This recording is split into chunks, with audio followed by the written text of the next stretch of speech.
Hi guys, for today's video guys, may naisip akong kalokohan guys. Since nagaling ako sa binyagan, medyo nakainom din guys. Yung si Batang Budol kanina, parang di mapakali, gusto magyaya kasi medyo umiinom din kanina. Hindi ko na na-video yun guys. Kaya sa nangyaya na umuwi. Sabi niya, mauwi na tayo, lasing ka na. Sabi ko naman, hindi ako lasing.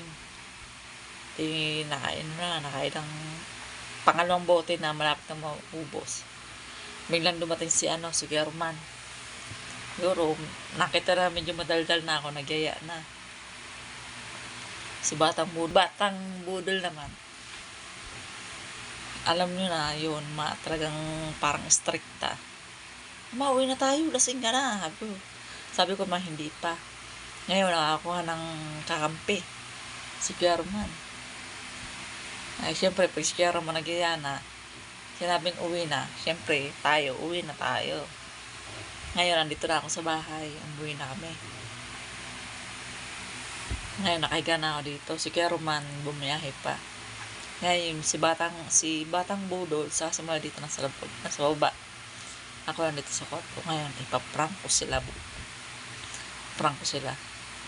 Kunyari, magawala ako, ganyan.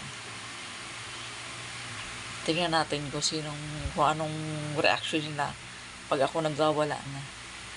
Tingnan natin kung sinong mas maalalahanin sa kanilang dalawa, guys.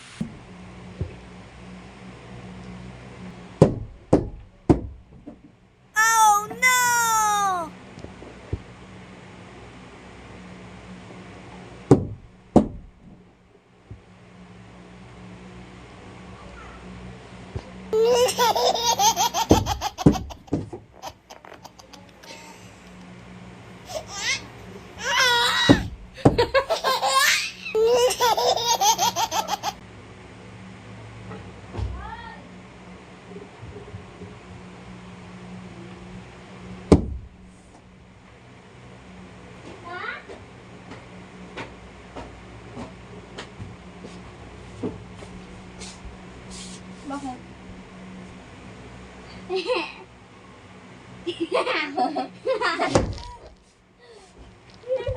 Nakabulag.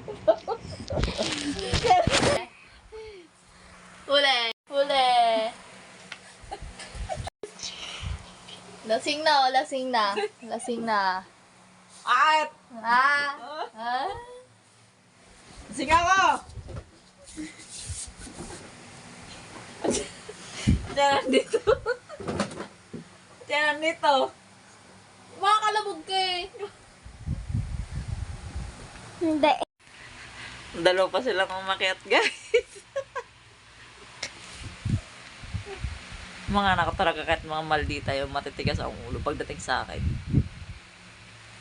Pagdating sa akin, guys, mga malambot ang puso nun. Pag ako ang alam nila na nagbablog ako eh. Kaya alam nila na nagpa-prank lang ako. Raulin dalawa na yun eh. Pag nanay talaga, guys, kilala ng mga anak.